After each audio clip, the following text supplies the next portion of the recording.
So the last time I went to New York, I've got 3 boys. We went to, me, Lisa and the 3 boys went to watch Little Shop of Horrors. Yeah, cool. It was an amazing show. Yeah. As we were walking out, a homeless guy sat down, turns to me out of nowhere and goes, "What are you looking at, you fucking little bitch?" And it was out of nowhere. He shouts it at me. It's so loud that it draws attention. And then people are like, "Is this guy squaring off with this homeless dude?" My kids, it's the highlight of their trip.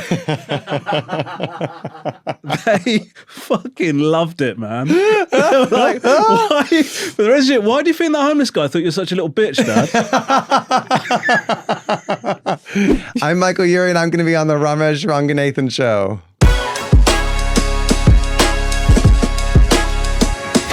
It's the Romesh Ranganathan Show. Oh, shut up, Romesh. Okay, let's get into it. So I'm going to do your intro now. Great. My guest today is an award... If you've got any issues with this, let me know. My guest today is an award-winning American stage and screen actor who studied theatre at the prestigious Juilliard School in New York City, as well as classical... Oh, why did I say New York City like that? As well as classical and contemporary theatre credits, he has appeared in hit TV shows including Ugly Betty, Younger, and Apple TV's smash hit Shrinking, a performance that has earned him a Critics' Choice Award and 2 Emmy nominations. Fresh from his stint on London's West End in O'Mary, it's Michael Urie! Oh, thank you, everyone. Hey, what do you think? What do you think That was of a really good intro. Yeah, great. I can't believe all those things are true. Yeah. Is there anything we missed out that you'd want added? No. Handsome, sensitive lover. Well, I think that comes across on screen. Oh, good. Okay. I think straight away you can tell you're handsome. You look like you'd be a sensitive lover. Very sensitive. Just gentle and considerate of the other person's needs. And not rough unless it was requested. And if that's what they wanted, I'll do it. But listen, welcome to the podcast. Thank we you are so honoured. much. We are all massive fans of you. Oh, thank you. It's so nice. You are fantastic. How are you finding London? I love it here. Yeah. It's so interesting. I know that's like a weird word to say, but I've been trying to figure out this trip because I've been here lots of times and I've worked here before, and I've been trying to figure out this trip. What is it about London that I love so much? And it's that everywhere I look, it's interesting. It's so old and so beautifully maintained, and like the new and the old mixed together so well, and people are so cool, and the streets are so weird, like there'll be an alley, and then there'll be a big street, and then there'll be a giant bus, and I live mostly in New York, and well, because a lot of things that you've just said, you could say about New York, right? True, yes, true. But New York, I guess maybe I'm just used to New York because I've lived there so long.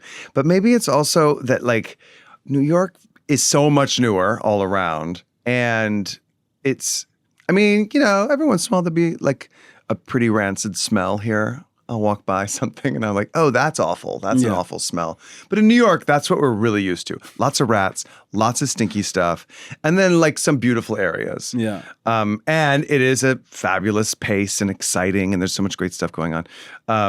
But the buildings are so tall, so like the light is, weird, and you sometimes you feel like it's all closing in on you, and I love New York. Like that's my home, but I think the differences are what make me love London so much. That like the buildings are short, every street's a little bit different.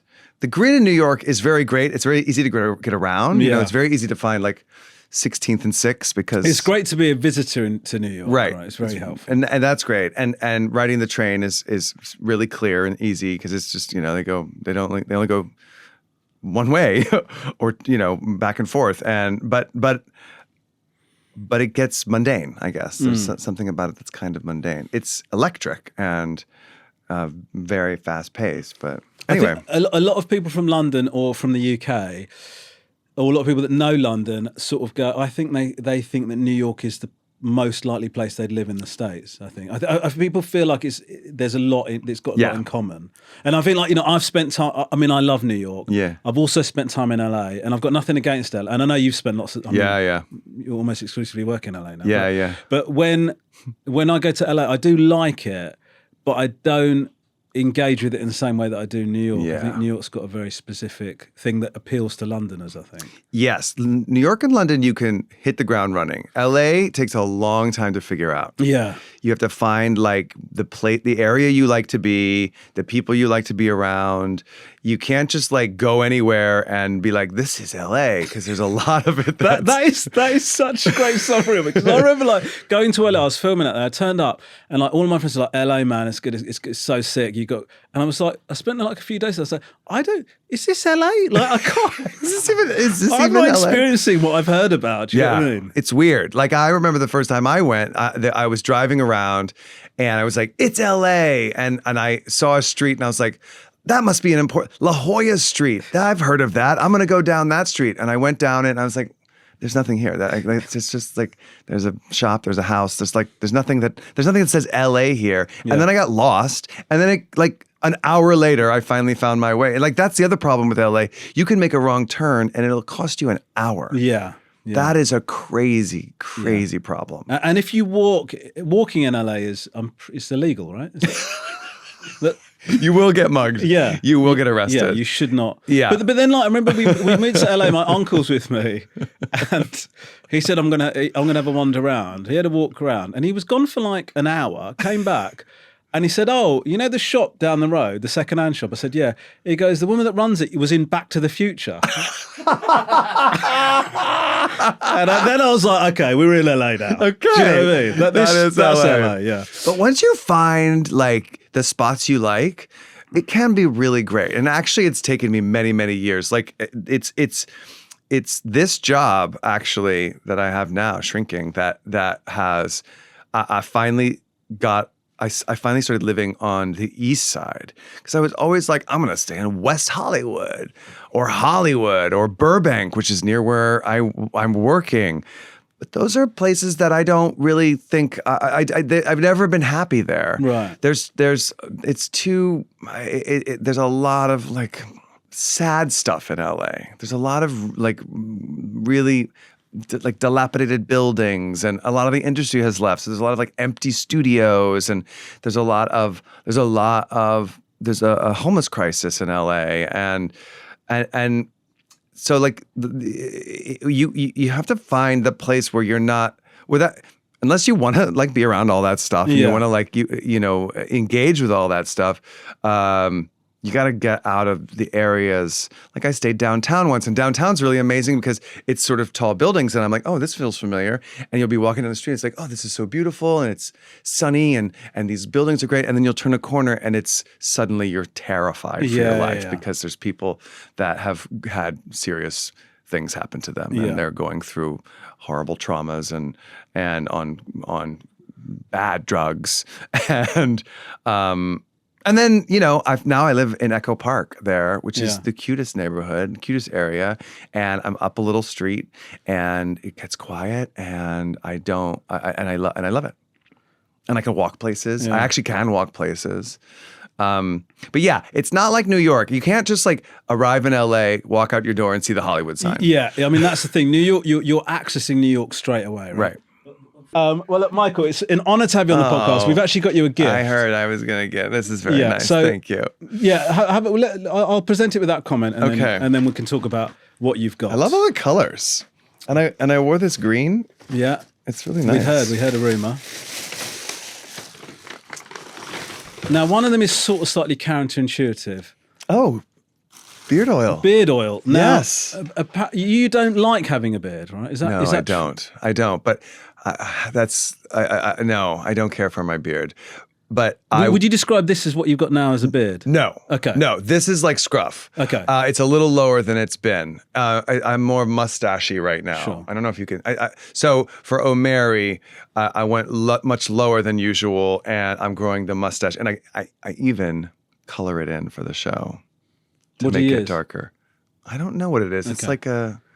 It's like a mascara, I think. But so it's not permanent dye. This is like because in shrinking, it's a little bit more here, and then it'll be a little bit less here. It does really suit you. Oh, thank you. But you don't like having it. Well, this is the problem. When I auditioned for Shrinking, I was doing a play where I played William Shakespeare, and they wanted me to have a big bushy beard. So I had the most beard I've ever had for that job, and I made my audition tape for Shrinking, and they were like, "You got the job," and they liked the beard, and I was like, "Oh no."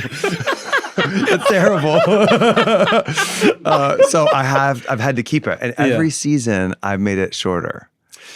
So that's a secret thing you've been doing. By season 6, I'm going to be completely bald. But I don't like it. I just think I'm vain, and I think I look younger without it. Yeah. That's basically it. So I have flirted with different facial hair. Yeah. You have great facial hair. That's very kind of you. Do you do something to it every day? I have beard oil. Yeah. Is this the kind? It's not the same kind, no. Okay. I love Yours is a beard. better than what I use. What we've given you. I love a beard oil. Good. I do love. That is one thing I like about wearing. Oh my gosh, there's so many. We thought you'd really want to oil up. Wow, all these different flavors. This is a really nice gift. Yeah. Well, see, this makes me want to grow it. Well, don't grow it just for the oil. I don't think you should grow it just for the oil. Don't let the tail wag the dog. We also got you a silk eye mask. This is the perfect gift. Really? Yes. Okay, so we now know the beard oils weren't great from the change in reaction. This is a good gift. Yeah. A perfect gift. Right. So do you use eye masks? I use them every day, and I forgot to bring one to London. Huh? And I wake up to the sun every morning, and I don't need to. And now, because I'm working at night. Yeah. So I don't need to. And I always think, and I've been like putting my pillow over my head. And every day I think, just go buy one. Just go get one. Go somewhere and find one. And I don't have to. So you wouldn't use an eye mask at home then? Or you would? Yeah. Every night? Oh, yeah. I wear one every night. Game changer sleep-wise, is it? Oh, absolutely. I've never done it. Oh, it's the best. Really? Yeah, especially silk. This is the best kind. But then what can I tell you what I find difficult about it? I don't mind the idea of wearing an eye mask, and I can see all the benefits. It's the grammar of signaling to your partner that you are done talking for the evening. That's what I find tricky. Do you know what I mean? Yeah, no, I hear that. So would you continue to have a conversation with the eye mask on? Yes, but I fall asleep almost immediately when I put my head on the pillow. Okay. So, and my partner knows that. He knows that like he'll keep talking sometimes and be like, "Are you asleep? Are you asleep?" And I'm gone. Yeah. It's like my superpower. Does he mind that? No, I think he's charmed by it. I think it was maybe annoying to him at first. There's been times when he's like, wait. Yeah. Can we finish this before you go to sleep? But that is a really funny dilemma if you are chatters in bed. Yeah. Before bed. We like to sort of debrief on the day and stuff. Yeah, I don't know that's if you nice. do that. That's nice. Yeah. Well, we don't have kids. I'm sure like by the time you got like it's alone time too for you. Like It's the only time we really talk. You know? Really? Yeah, because you're just doing functional shit. Sure. Don't burn that and stop stabbing him. And then and then the night draws to a close and you think, we can interact with each other now. Yeah. No, but you sort of do like you've been at work for the day and then what I don't want to do is, it's very difficult for me to assess when we've finished. Do you know what I mean? Yes, you know when somebody's telling you an anecdote and then you go, "Oh yeah, God, that sounds mad." No, but that's not the point. Sorry. I love that you like the idea is that you put it on and you're immediately asleep. I mean, that is what happens to me. Yeah. I fall asleep quite quickly. But I don't really. I can fall asleep without the falling asleep isn't the problem. It's waking up and not being able to go back to sleep for me. Yeah. If I want to, and especially when the sun's up. When the sun comes out. How old are you, if you don't mind me asking? 45. 45. So are you you look much younger, by the way. Congratulations on that. Imagine if I didn't have the beard. Yeah, I know. Well, that's the other thing, isn't it? It's sort of, yeah, it does take years off you. I'm thinking about going, but it's just my upper lip is so deep. Anyway, let's not. But do you trim every day? Most days, yeah. Yeah. Otherwise it starts to get a little bit, you know what I mean? Yeah. I want it to look deliberate. Yeah. So you leave the mustache a little thicker and you go down a little. Yeah. But I used to have full beard. Uh-huh. But problem at airports. But anyway, that's. I hope you enjoy that. It's very. Thank you. No, these are it's, really, and actually, beard oil is one of the best parts of having a beard because your face smells good. Yeah, it's great. And then when people come in to hug and they go, "Oh God, you smell amazing!" Yes. And, oh, you feel so soft and all that. It's great. Yeah. Oh, and that when someone says your beard feels soft, that also is really nice. Although I overdid it. Sometimes you can overdo it and it gets a bit shiny, doesn't it? That's that's the issue. Anyway, sorry, we need to talk about your career. I'm so sorry we talked about this. No, I don't want to talk about my stupid career. Now, congratulations. Nominated for Outstanding Supporting Actor in a Comedy Series for your role as Brian in the Apple TV series Shrinking. Yeah. 25 and 26. Big up yourself. How does that feel? It's awesome. I mean, it wasn't. It was a surprise. I mean, like I didn't see it coming. I can't believe. I just get such good writing. I think that the writer, we were talking about Brett Goldstein before we came on the air, and he wrote me this thing in season 2, and it kind of set me up for. He wrote me this amazing monologue that I got to do, and then I got to repeat it later, and it was this weird idea that they had where you're going to do the monologue and then a few episodes later you're going to do exactly the same monologue again in a slightly different circumstance. And I was like, okay. And I trust them implicitly. So I was like, okay.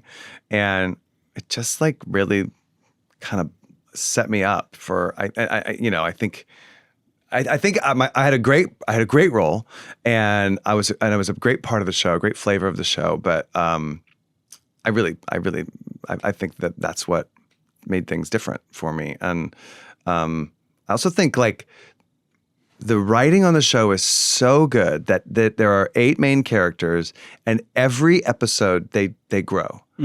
And it's only a 35-minute show, 35-minute show. And that they can do that every single episode.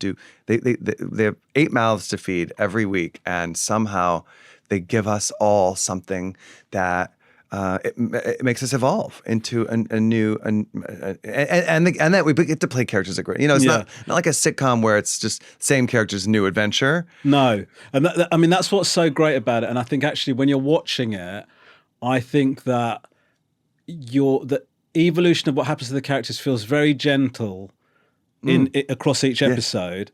And it's only when you sort of think about where you were with these people at the beginning of the first season and now. The change is like so dramatic. Do you know what I mean? It's like it's so it's beautifully done actually. And I think what's great about the show is it's really funny. You're so funny. Thank you. And you bring a lot of heart to it. But the earnest moments, for want of a better word, don't ever feel too. It doesn't ever feel too saccharine. Yeah. And you are actually moved by the episode. A lot, it's very moving, some parts of that show, but not in a way where you feel like you're being maneuvered. Sometimes when you can feel yourself being carried through that thing. Yeah. That doesn't happen. Or manipulated. They don't like sentimentality. Yeah. They don't like it to be, they like it to be subtle and easy. And actually a lot of times, they'll say, this is what's coming. They'll be like, this is what this is going to happen to Brian in the next episode. And they'll explain, or the next few episodes, and they'll be like, this happens, and then this happens, and this happens, and then this happens. And I'll be like, whoa, my gosh, that scene's going to be great. That scene's going to be great. That's going to be great. And then I get the script, and it's all just like, I explain what happened. Or it just happened right before I got here. We're not doing that scene. That's just, it's one line, or it's a text. Oh, yeah. But that's how they keep from overdoing it. Like it stays right on the surface. We never let the audience get ahead of us, and we never pound them over the head with it. I know that you will be reluctant to say this because I know you strike me as quite a humble guy. But I think it's fair to say that your character's expanded in the show as a result of what you've brought to the character. That's a fair thing to say, isn't it? I mean, like, I actually text Brett about you because I knew that I was talking to you today. Oh. And I said... And he said, who? Yeah, he said, that guy, the workhorse. No, he said... He said he used to be on the show. Yeah. What? He said, he's the loveliest. You'll want to kiss him and that's okay. Maybe when you run out of questions, just kiss. And then he said, he's an absolute killer in the show. You write a scene, then pop in his character in the middle, and it's amazing. Oh. One of my favourite people. So there you go. That's so nice. So funny, so charming. There you go. I mean, he really bigged you up. He's a good guy, and And we have like like people think he's like Roy Kent. I mean, I guess people know his comedy now, because he's so big now, and that's what he's kind of like, more like his comedy, but he's nothing like Roy Kent. He's actually like a cheeky little sweetie. Yeah, it's a little scamp, isn't he? Yeah, totally. And his voice is kind of up here. But when he's Mark, he's down here. When he's serious. I think people, I reckon, like obviously people know what he sounds like. But I think if you see a photo of Brett, and then you hear him speak, yes, you would be forgiven for thinking somebody else is piping that voice in. Totally. Like, who's dubbing Brett? Who's doing it? Also, I mean, he wants to kiss me. He's a little gay. Yeah, I think that is true. He's a little gay, and then he wrote a movie for himself with J-Lo, which is gay. Yeah, super gay. I think that's up there, top 5 gayest things you could do. Right? That's a sex scene with J-Lo. That's what I would do. I would do the same thing. So. But he's the best, and he's nominated for an Emmy this year too for his role on Shrinking. Yeah, for guest actor, and so is Michael J. Fox for his role. You're up against Harrison Ford. Yes. What's That's so weird. What is that? My like? rival. Yeah. How does that? That's weird, isn't it? Not weird. It's weird because what's weird is that he hasn't won yet, because he should have won. He should have won season 1, frankly, and he definitely should have won season 2. I mean, what was great about last season was there were however many nominees, and most of them were queer. Yeah. It was me, Bowen Yang, Coleman Domingo, and Jeff Hiller. Yeah. And then some straight guys. And Jeff won, which was like amazing. Yeah. Because Jeff is like an old friend of mine, and his show, Somebody Somewhere, I don't know if y'all had that here, but it's such a beautiful show. And he was so wonderful in it. And I was kind of secretly rooting for Harrison, because I really, I love him. And I think because he's an action movie star, people don't give him the credit for being like a great actor, but that shit's hard. Yeah. That's real acting. And just like, people who do comedy don't win awards, like don't win Oscars and stuff like that. That's hard. Yeah. That's hard. Yes, sir, it's hard to cry. It's hard to like be powerful and stern and all the things that you win Oscars for, or fragile and frail or whatever. But like, so is punching a guy, and so is like chasing a boulder. Those things that he does are really, that's good acting. And we give him Lifetime Achievement Awards, but he doesn't win competitive awards, and he needs to. It's time. Well, it's interesting. Like if Indiana Jones in particular, you sort of think that is an action film. Yeah. But part of the reason that film is that series of films is so loved is because of what he brings to that role when there isn't action happening, right? Like, you sort of think like that film is probably, and this is no disrespect to the writing or the action sequences, greater than the sum of its parts because of the way that because of how lovable Indiana Jones is and what he brings to it. And it never feels like he's reaching either. And I think that's true in Shrinking as well, because that character, I think, in someone else's hands, sort of the kind of grump, I guess. Yeah. You could easily overplay that hand, right? Totally. And he's like kind of note perfect with that. He's right in the pocket. Yeah. And and you're right with Indiana Jones, the same thing. And a lot of people, when we started doing Shrinking, they were like, it's weird that he's doing comedy. And I'm like, what do you mean? Indiana Jones is a comedy. Yeah. Star Wars is a comedy. Like, he's been doing, Han Solo is the comic relief. Yeah. He's been doing comedy our whole lives. He can totally do comedy. But also, we lean on his pathos too on the show all the time. But equally, you want to destroy him, right, in this awards thing? Oh, well, he's going down. Yeah, he has to. He has to. Imagine you beat Harrison Ford. Fuck that guy. Am I right? Give me that award. How much? Because obviously, you do theatre and you do TV stuff, and I know theatre is really important to you. Yeah. And what goes hand in hand with theatre, I guess, is somebody that loves acting and that sort of telling a story. Yeah. So how important are awards? I mean, it's an external validation, isn't it? How much does that mean to you? I mean, it's so cool to get nominated. And I mean, it would be so cool to win. Obviously, it's great because it gives you like a little bit more juice. Yeah, I mean, it's great for the career, isn't it? It doesn't do any harm. Yeah, it's sort of that. It's like gives you juice and it's a really nice feather in your cap. Yeah. But that's not where we do it. And the real prize is that I have this job. Like if we get all these Emmys.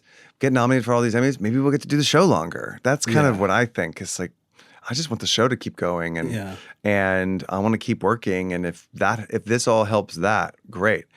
There's also a lot of stuff that's kind of annoying about it. Like it's stressful. Like you're like, oh, everyone's like, do you think you'll get nominated again, or do you think you? And that's so creepy and weird. And then you have to wake up early and.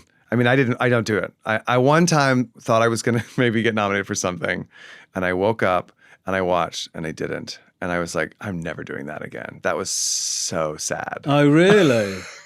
Yeah, I was like, what a drag. Why did I do that? Ugh. And it was such a bummer. Like because it wasn't something that I sought out to get nominated, but then people were like, you might, I think you might. And then there were some other awards along the way. And I was like, oh, maybe I will. Yeah. I think you might is an unacceptable thing to say, isn't it's so weird. People think they're being nice, but it's horrible. It's creating a burden for you. Yeah. It's setting up a potential disappointment, isn't it? Yes, totally. Like, oh, they're going to be sad for me now. Yeah. When I see them. Yeah. I thought you would. Yeah. You were robbed. Yeah. I mean, you were robbed is one thing, but like, when it's ahead of time, like a prediction, it's like. I know, but then I think that it's like you said. There's all these really good reasons to do it. It's really great for the team that make the show, all of that, and I think people forget that because you sort of think there's part of you that I don't know how you feel, but part of me that feels like creative stuff. Why are we giving it awards? It feels a bit icky. Do you know what I mean? This thing is better than this thing. Right, That doesn't make any sense. Comparing these two shows, there's so it couldn't be more different. No, but it does benefit, and the show might run, as you said, the show might run longer and stuff like that. But what I feel like is it awakens this part of you that you don't really like, right? Do you know what I mean? It's like that sort of thing of like. You go, oh, I've been nominated. This feels good. I know. But I don't like that it feels good. And now I'm going to tell everybody that it's just about being nominated, but I will be sad if I don't win. I have to pretend that I'm not. And you have to be like, when the camera's on you, you're like, okay, what's my face going to do when I hear it? When I really lose, what's my face going to do? And that was what was so great last year about Jeff winning was like, we didn't expect him to win. And I was so happy for him to win. The show was over. It hadn't gotten anything, and it was beautiful. And he, like, a win for him was a win for all us queers. And it was, and so my face really did what I wanted it to do, and all of us did. It became this like moment where all the gay guys were like clutching our pearls, and it was really sweet. And you don't see that and. Best actor in a drama. No. You don't see all the guys like, yay! for each other. and this year, I really am rooting for Harrison because I think that's the better move for our show. Like, but I really want him to win. I love him. And talking about like the craft of acting, when I get him, I love talking about acting with him. Because I've never been in an action movie. I would love to. I love action movies. It's my favorite kind of movie. And I'd love to be in one. But he really takes it seriously. And he talks about how, he does his own stunts because that's the best part. Yeah. That's the best acting scenes. Is and you can see it when he's fighting. It's a struggle. It's not just like some, perfect warrior. Yeah. He's a guy. Yeah. He's a guy like, in an extraordinary situation, throwing himself into it. Oh, he's so good. Yeah, he's great. What's your favorite Harrison Ford movie? Now I'm interviewing you. I actually can I tell you what I really loved? I mean, I love all the Indiana Jones films. Yes. And but What Lies Beneath? Yeah, with Michelle Pfeiffer. Oh my God. He's bad. Yeah. Yeah. So I can't remember the exact shot, but I've just got this she's running away from it, or something happens and she shuts the door, and then you just see his face in the mirror. Oh, And yeah. his expression is so horrifying. Yeah. It's so great. I mean, I think that's probably up there, I'd say. Yeah. What about you? Well, Working Girl is really important to me. Yeah. I told him it's gay canon. And he was like, why? He's like, because of Alec Baldwin. Yeah. And I was like, no, not because of Alec Baldwin, because of you. Because you're so sweet and hot. And they're so, she's like this fabulous freak and we love her. And that's what, that's what we gravitate towards. And the score is amazing. And it's just such a great movie. But I think it's The Fugitive. Yeah. I can watch The Fugitive right now. Yeah. From beginning to end. Yeah. It's the coolest movie. And it was like a disaster when they were making it. Is that right? Yeah, they thought it was going to be terrible. They were all like, oh, this is going to be a complete disaster. It was like they didn't have a script. They didn't have and then it's just perfect. Yeah. And he's so, of course, Tommy Lee Jones is hilarious and is won the Oscar. But that doesn't work if Harrison doesn't have the tragedy. Yes. If he doesn't carry that like intense tragedy all the way with him through the movie. And you've had that conversation with him? Yeah. What's it like to talk to the guy that did that about that? He doesn't really like. You can get him to talk about things. You have to be really like, I got him to talk about Star Wars the other day because I was coming here, and I was like, where should I hang out? And when I'm in London, and it was so weird to hear him be like, first time I went was for Star Wars. And it was the first time I'd ever heard him say Star Wars. But that must have felt incredible. I was like, oh, I did it. I got him to say it. And then you got to hide your excitement, just like Yeah. we're just having I Star know. Wars. Of course, Star Wars. Yeah. Right. That one. Yeah. Yeah, I remember that movie. Did you know that's gay canon? It is gay canon. That one's gay canon too. But because did he talk about the experience? 'Cause he didn't talk. He didn't. He was more talking about like the experience of being here and shooting it, not right, not the actual. More about the London of it, not about the. No, fair enough. But that would be. I don't think he really, because everybody wants to talk about that, and so he doesn't. He's bored of that. Yeah, I can imagine. I mean, I can't even imagine what it's like to have people repeat it because they've had an experience with that. Right. Well, and also the other thing is, we all know it better than him. Yeah, of course. Definitely, we know the movies better than he knows. What them. about that? When you did that facial expression when he takes off when you suddenly realise who he is? I don't know what I don't know what you're talking about. And he doesn't. He never signs a contract, so he didn't have a 3-picture deal. He had a 1-picture deal. Right. And that's why they freeze him in carbonite at the end of Empire Strikes Back, because he wanted off. He's like, I want out of this. And so they were like, all right, well, we'll do this then. And then when they got him back for Return of the Jedi, That's so funny. It's such a cool story point, isn't the carbonite thing? No, he just didn't want to do it. Exactly. We've had this idea, you're frozen. Yeah. But when he was doing he came back after one of the seasons, and he'd just done the Captain America movie. And I was like, Harrison, I saw you doing that. How was the Captain America movie? And he's like, And I was like, he's like, do you know those movies? I was like, yeah, I love those movies. I've watched them all. And he's like, oh. And then he goes, I'm the Red Hulk.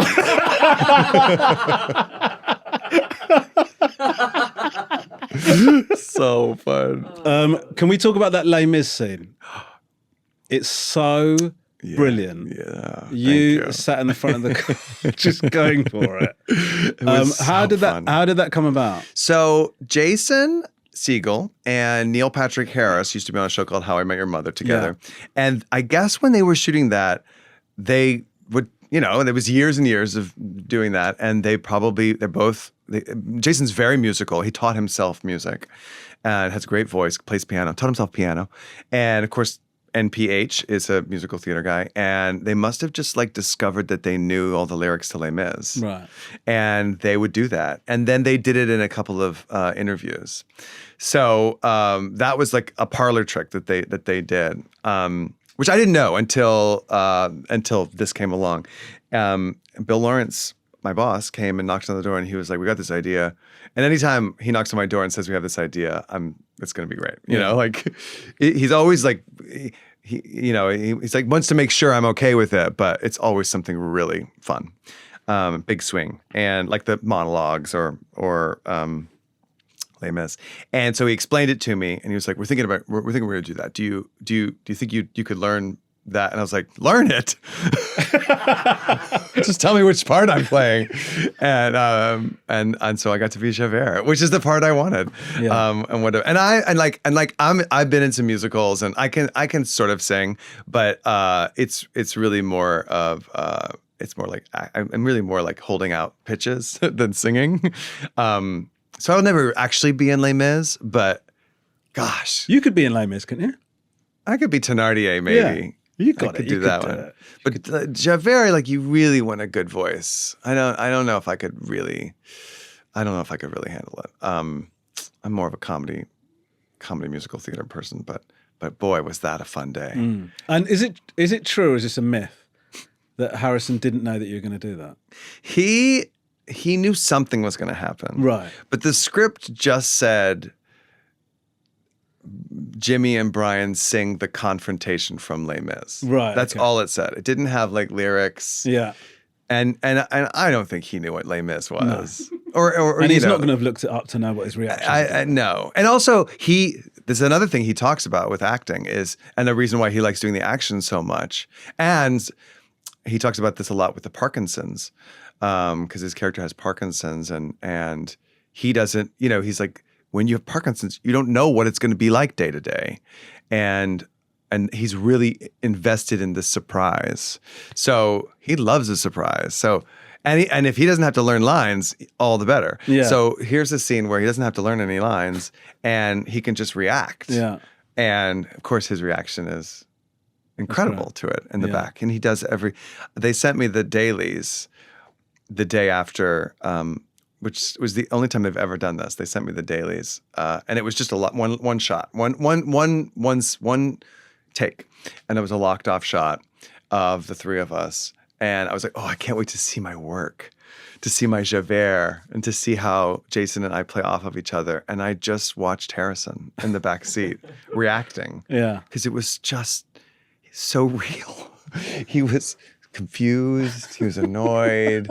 He was touched. He was delighted. Yeah. He was scared. Like, he does everything in that back seat. And I was like, oh yeah, that's right. That's what he does. He's a movie star. I mean, all of you smashed it. It's incredible. Oh, thank you. It was a real special day. It was one of those days that like everyone was like, you knew at the time that was good. Oh yeah. Right? We all knew like, oh, this is a cool day. Yeah.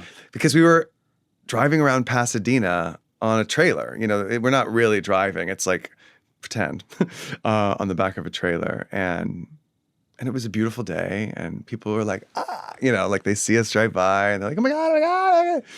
And the crew was happy. And, it's fun. It's fun when you do a big scene like that. There's a big truck and like they lock off streets and there's police and everything like that.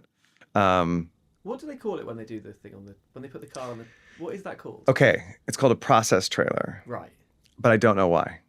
And actually, there was another time I was in a scene with Harrison and Jason, and in a car, and they were calling it a process trailer, and I was like, and the other fun thing about being in a car with Harrison and Jason is like, we're trapped there between takes. Like, we don't wander off to our trailers or whatever. And so that's when we can really be like, so Harrison, tell us about, we can really like ask him questions. And this other day when we were shooting on a process trailer, I was like, so you guys are movie stars. Why do they call it a process trailer? And they didn't know. I don't know. That's a good question. I don't know why it's called that. And he was like, oh, but you got to see this. And he pulled out his phone and he was like, we had this great motorcycle chase in the last Indy. And there was a process trailer. And he pulled out his phone and he was like, how do I find pictures? like, hey, help me with it. And Jason's like, oh, it's that button. Yeah, right. And then he's like, damn it, what? Look at this fish I caught. And he never found them. He never found the pictures of the process trailer. But it was really sweet. Like, that was another time where you got a little bit in there about a movie, one of those. We've got a question from my mum. Oh, good. I don't know what the question is, so I would like to distance myself from whatever this might be, unless it's good, in which case I'm taking credit. Let's have a listen. Hi, Michael. I am Romesh's mom, Shanthi. How are you? Good, thank You you. are very funny and talented actor. I'm very proud of you. I hear you are just performing in West End. All the theatre you have done, what are you proud of? Can you please share it with me? And Romesh, enjoy the podcast. Oh, that's Look forward to meeting you one day. Enjoy the weather. Love you. Bye-bye. oh, I love you. That was very You don't sweet. have to meet her, don't worry, that's not a thing. So don't start panicking about that. I was hoping she'd walk in. Here I am. That But was yeah, so sweet. what is your favourite bit of Oh, that's a theatre? great question. Well, the thing that you're most proud of, I guess. Sorry, that's what she was asking. There's a couple that come to mind. Well, I'm very proud of O'Mary, and I'm very proud to be part of it. It was something that came to New York and took off Broadway by storm, and It just blew up, right? and blew up. Yeah. And I have been a fan of Cola Scola for a long time, and the moment I saw the first piece of art for the show, I was like, "What is this madness?"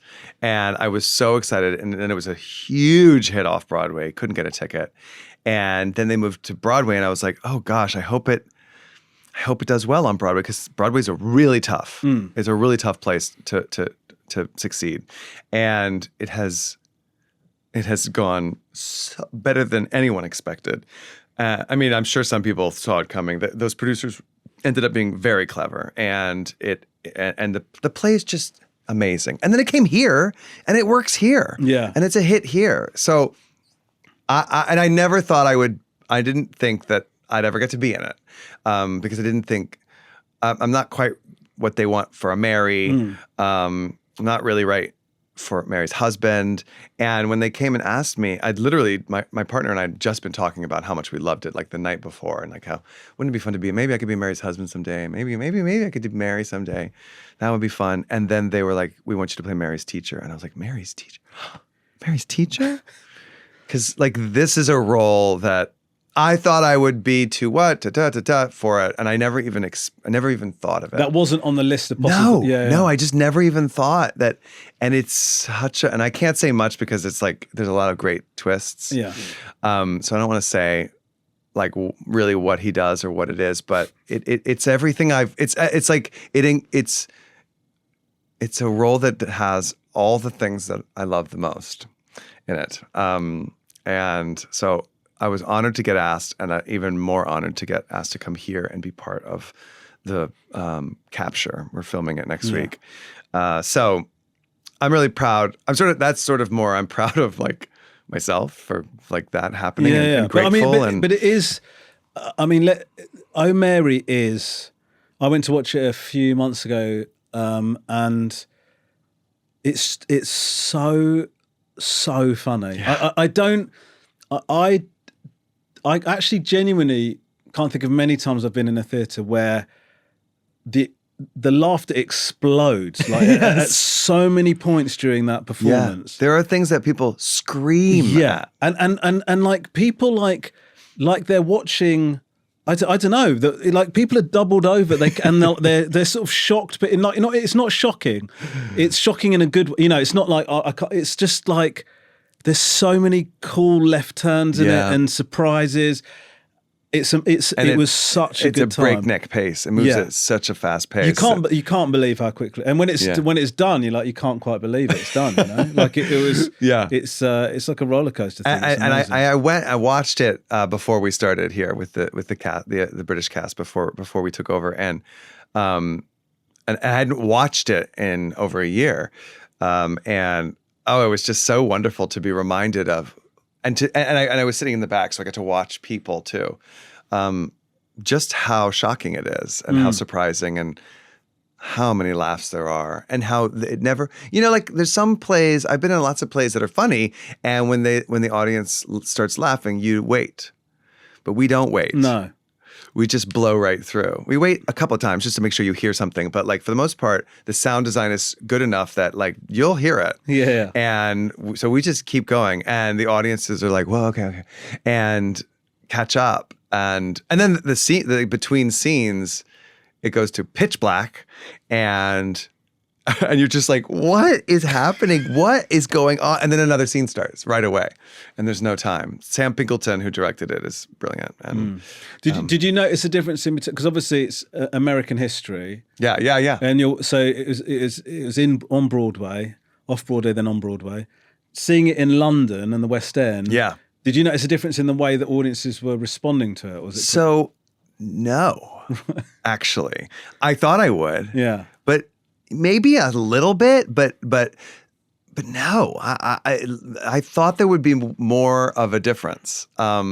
Maybe y'all are just really up to American history, up to speed with American history.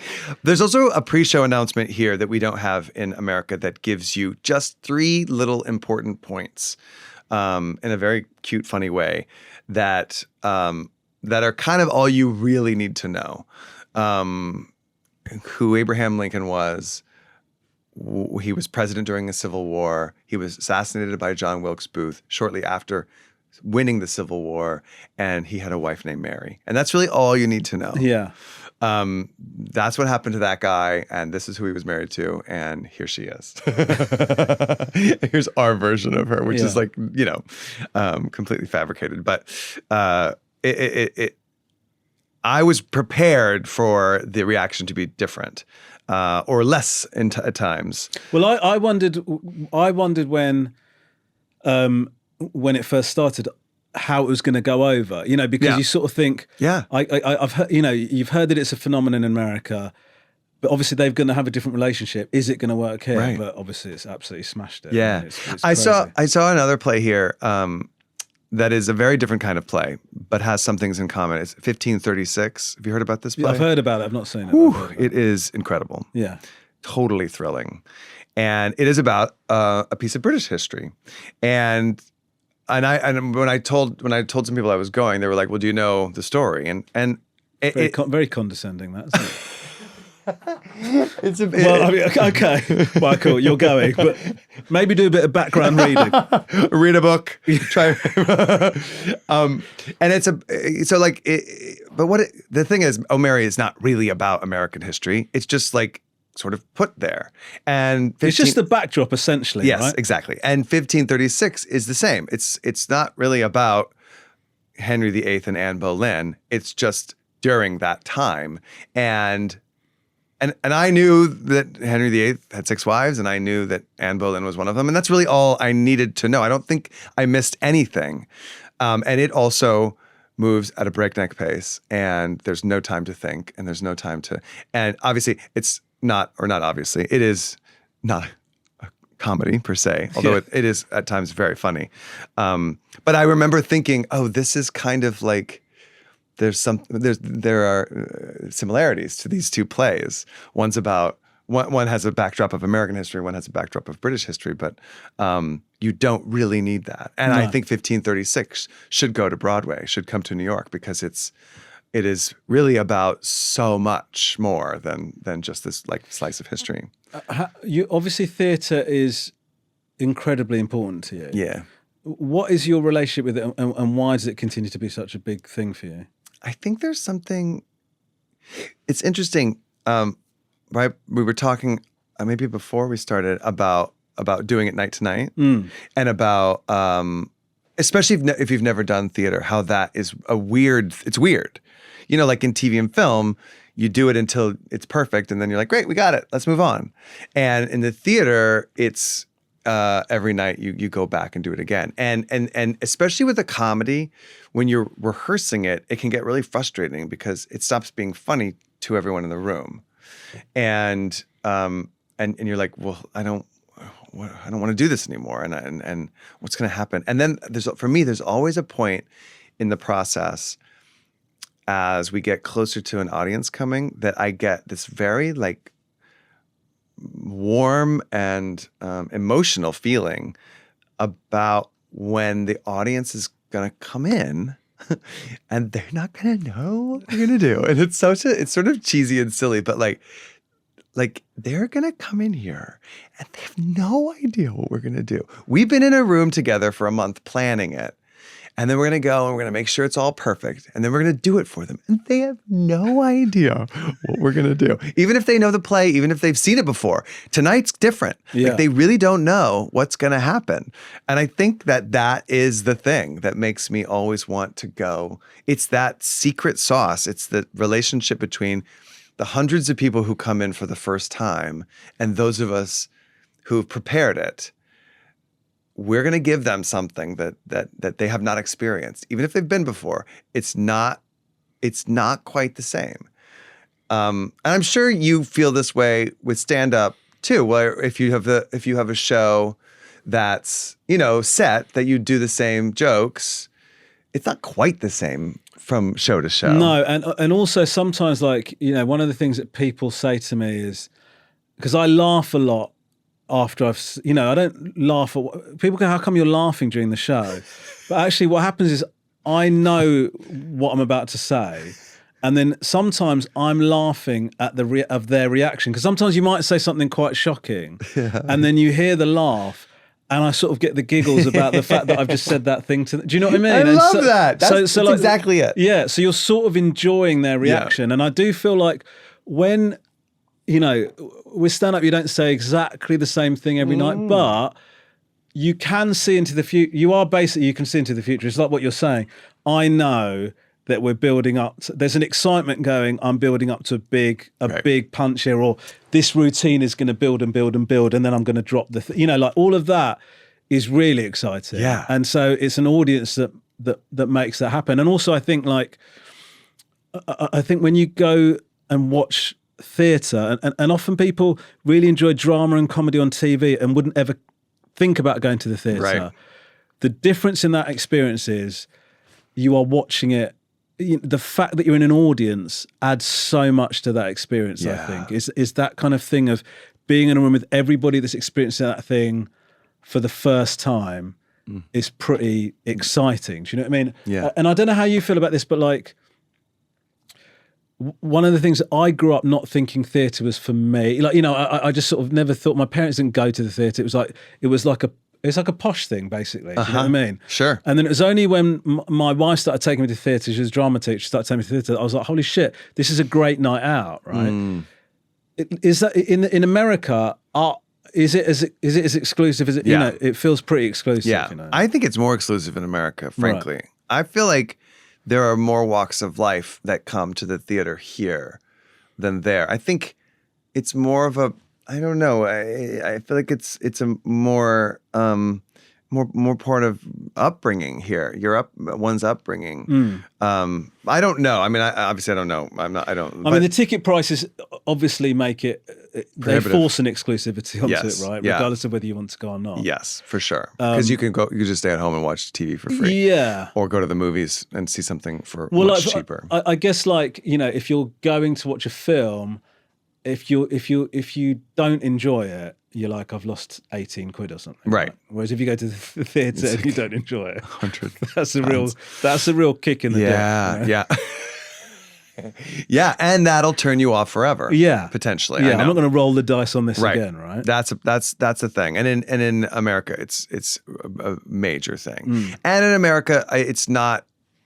I don't think we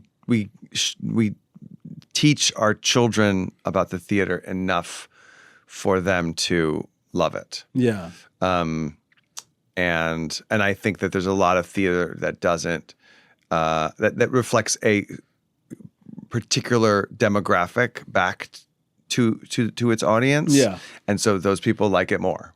Yeah. Because it's about them. Yeah. Which is a bummer. Yeah. And it's always exciting when something can break through and appeal to everyone. Yeah. Like O'Mary. I mean,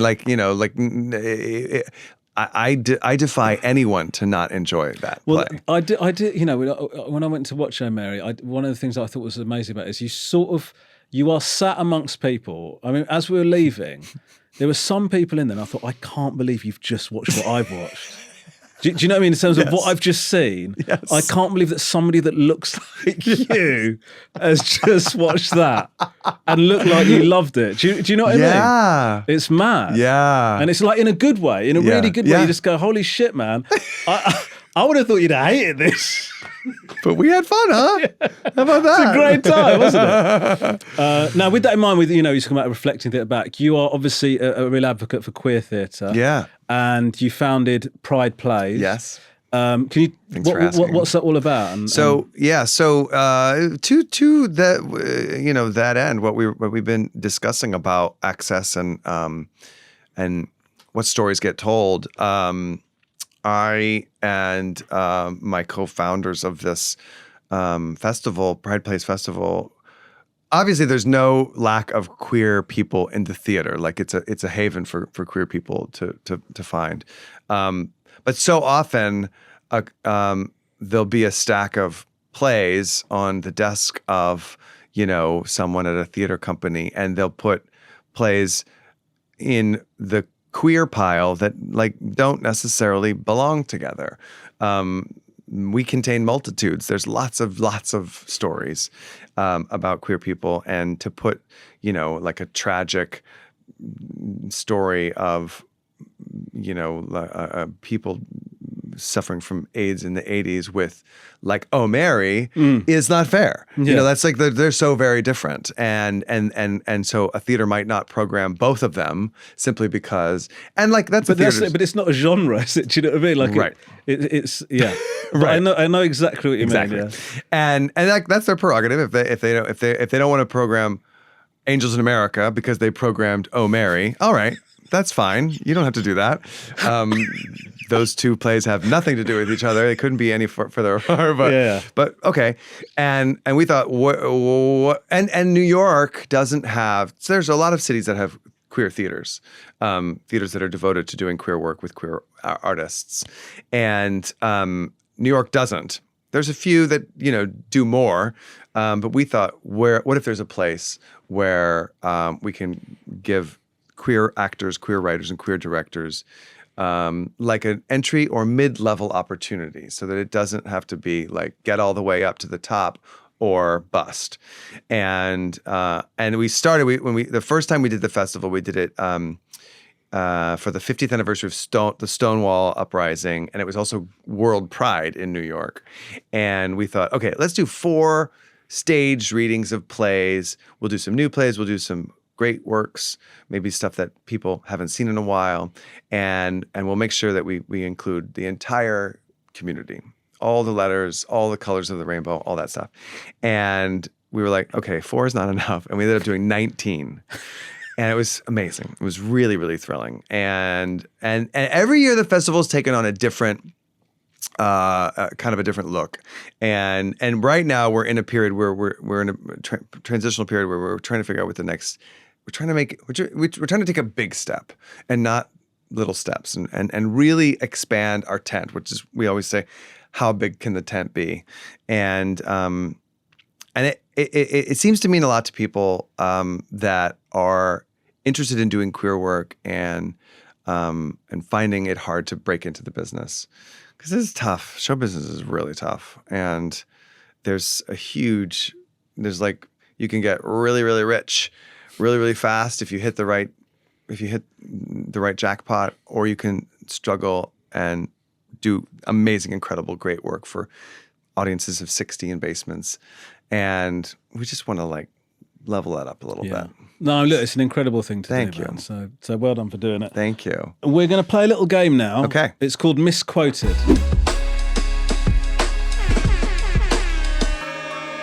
It's Misquoted. I'm going to give you 5 quotes. Some of them you said, some of them you didn't. And I just want you to tell me whether you think you said them or not. Now, in order to, sort of a hint, some of them we've adapted to something you've said. Okay. Okay, so it could be close to something you Paraphrase. said. So don't let that Okay. mislead you. I'd hate for you to not enjoy this game because we haven't given you the full details. Okay. Thank you. Okay, so good luck to you. Thank you. There is literally nothing at stake. Great. I mean, I already have a prize. There you go. I You've appear to won. almost Yeah. see We'd like to think the absence of jeopardy makes it more interesting. So here you go. Here's your first one. Did you or did you not say this?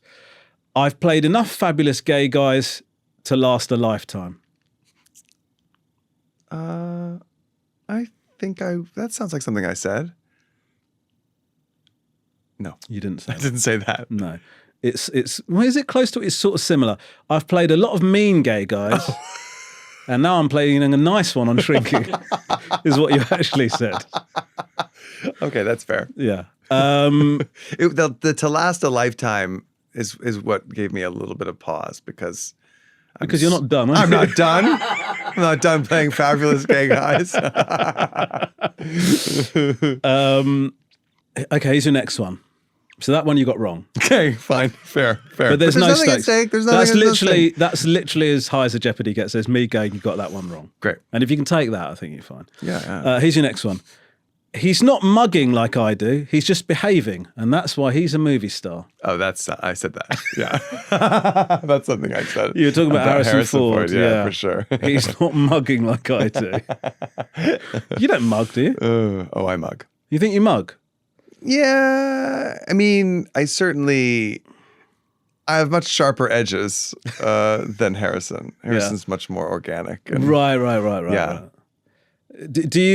How much do you, theatre and TV, obviously such different acting skill sets, right? Yeah. How much are you still thinking about the craft of what you do? Or are you trying to push it all the time? Oh, yeah. Really? Oh, yeah, for sure. I mean, especially when I'm working with someone who's 84 and doing that. Yeah. And like always trying to get better. Right. You know, like he takes it every scene so seriously.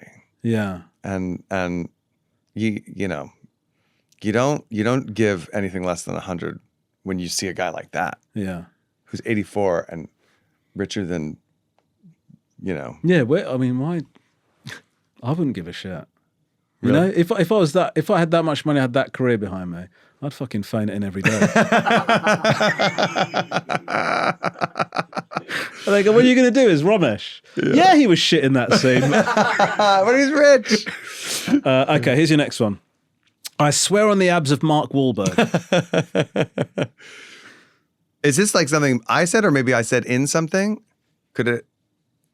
I couldn't. That sounds like something I maybe said on Ugly Betty. Correct. Oh! Yeah. That was a tricky one. You nailed it. That sounds like something Mark St. James would say. That is from Ugly Betty. Do you ever? Ugly Betty was an incredible thing for you, right? Yeah. Oh my God. Huge break. Yeah. Huge, amazing break. Did it feel like an amazing, huge break at the time? Absolutely. And that's because I had no money and then suddenly had a real job and it was so fat. Like that was in the days where we had pilot season and you would audition for the pilot, get the pilot, make the pilot in like a month or 2 months. And then if it was picked up, it would be on TV in like 3 more months. So like I went from having 3 roommates in a tiny apartment in Williamsburg, Brooklyn, to being in magazines in LA within 4 months. That is wild. Yeah, it's crazy. What does that do? Is that difficult to deal with mentally? Because that feels like It was so fun. It was like so exciting and so fun. And everyone was so cool that no, not really. And that show in particular, I'm sure that it's hard for some. I mean, I'm sure that like when, you know, I was also not supposed to be, you know, I was supposed to be in the pilot only. And so everything that was coming was like extra. I had no expectations. I was not supposed to be, but Vanessa Williams, whose assistant I was, loved me and took me kind of under her wing and they were like, let's keep him. We like him. Let's keep him. We like them together. And so I got to stay. And so everything was like a bonus. Everything was cake. Yeah. And on that show, there were none of us, and Shrinking's like this too. I think this is really like, it's, you know, like we're all fragile. We all have egos and we're all worried about like being replaced or fired or eclipsed or whatever. And on both of these 2 TV shows that I've gotten to do, I'm the only one like me. Got you, yeah. And so I'm not like looking around thinking, hey, how did they get that part? Or why don't I get a joke like that? Or why don't I get to wear clothes like that? Or I wonder what they're, there's nothing like that. We're all different ages. We're all different types, different backgrounds. And on Ugly Betty, that was particularly because there was several of us that were young, all different. And then there were some older actors like Vanessa, Judith Light, Tony Plana, who played Betty's dad, Alan Dale, who played Daniel Meade's dad. And these 4 actors, particularly, and then Rebecca Romaine came on, who was a little bit older than us, they were very clear to us, the younger people, that we had something special. And That's amazing. Yeah. And they were like, this is good. This is really, really, it's not always like this. And it's not always nice. It's not always good group. It's not always good material. And it's not always like about something that you can be proud of. And then also successful. So there was never a moment where when all of us on that show weren't keenly aware that we were part of something really special.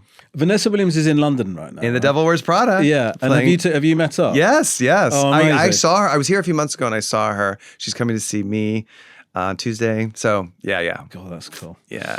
Okay, here's your last one. You've done really well. Thank you. It's like riding a bike, but it's a different bike. It's like, how does this bike work?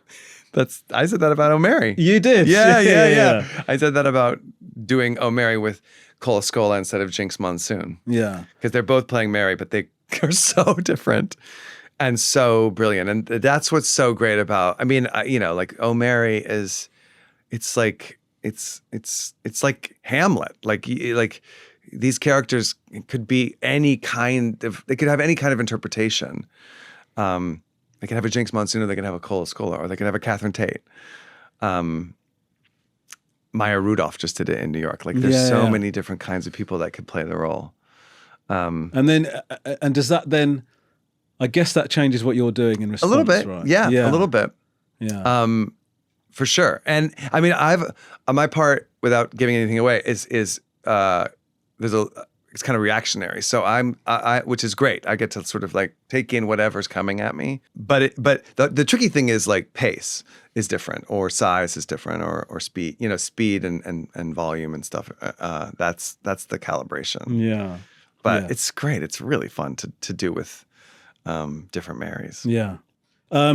Well, look, you did very well. Congratulations, Mark. You were on Misquoted. I thought it was fantastic. Thank you. Now we're sort of done, but we like to end the podcast on like a big moment in a desperate attempt to try and, obviously there's loads of podcasts out there. Yeah. Everybody's just trying to do whatever they can to get the currency of attention. It's just like a fucking cesspit out there. So we would love like there's a little closer. We asked for an exclusive or something like that, but we'd love to ask you the best advice you've ever been given, just to close us out. The best advice I was given, I would say this is the clearest advice. I've been given this advice in a few different ways, but it was Michael Patrick King, who is an amazing TV creator and film director. He was he directed a lot of the Sex and the City. He was the Sex and the City guy. And he created The Comeback with Lisa Kudrow. And he and I have had two, unfortunately, failed attempts to work together. Two projects that were very cool and very exciting that didn't get made. But I got to know him two different times in my career. And he has this great advice that's best for people who are trying to break into show business. And it's follow the green lights is the way he puts it. And when I was first starting out, I kind of did this organically and I felt crazy about it. I just like did anything. I said yes to anything and I went anywhere and would play in a basement. I would do a reading at your kitchen table, whatever. I'll do anything.